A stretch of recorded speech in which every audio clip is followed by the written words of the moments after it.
If you're looking to add roses to your garden, especially some David Austins, this is the video for you. Here are my 7 recommendations for David Austin roses that I'm adding to my garden in 2022. Hello everyone, this is Amrita Portike and welcome to my garden. I thought it was a gorgeous day today and the sunshine was so pretty, so why not record it outside in the garden with a nice cup of tea? The first 3 roses are shrub roses.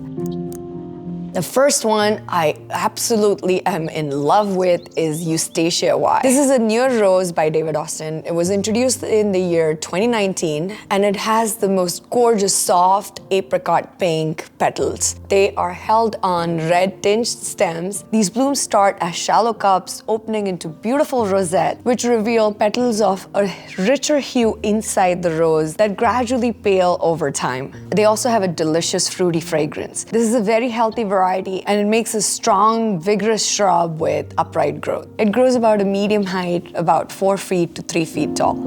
The second rose is Silas Marner. This is a shrub rose that is soft pink in color and the petals are pale on the reverse and fade at the edges, creating a very gentle quality to the rose. The medium cup-sized blooms are held on with red-tinged stems and the almost ruffled petals are set around a button eye. This rose has a medium strong old rose fragrance with accents of fruity lemon, green banana, and apricot. Oh, I can't wait to have this rose in my garden. I think it's gonna just smell divine. The third rose I'm in love with is the Emile Brontë. This is an exceptionally beautiful rose and the distinctive blooms are very neat and rather flat. The blooms are soft pink in color with a subtle apricot hue where the smaller petals around the button are usually darker apricot in color. The strong tree fragrance becomes old rose with delicious hints of grapefruit and lemon. This is again a very healthy rose which grows into an upright shrub. The next 4 roses are going to be rambler or climber roses because that's what I want to get for my garden. I can at least fit them on my fence in between the other ramblers that I have planted. Number 4 is Teasing Georgia. This is a particularly free-flowering climber which can bloom right up into fall. The refined rosette flowers are rich yellow in the center and fade into a pale yellow at the edges.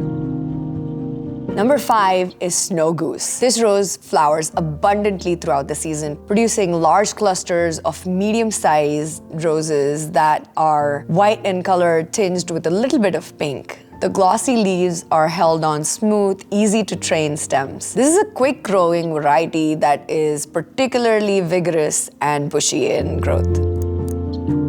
Rose number 6 is Claire Austin. This vigorous upright rose makes an excellent climber. It bears pale lemon buds that bloom into large, creamy white flowers, where the outer petals are arranged into beautiful concentric circles. It has a strong myrrh fragrance with hints of meadowsweet, vanilla, and heliotrope. I have no idea what a heliotrope is. I don't know how that smells like. But knowing it smells like myrrh, I imagine it smells really good. The growth is strong and particularly healthy, which makes me super happy because I want only healthy roses in my garden.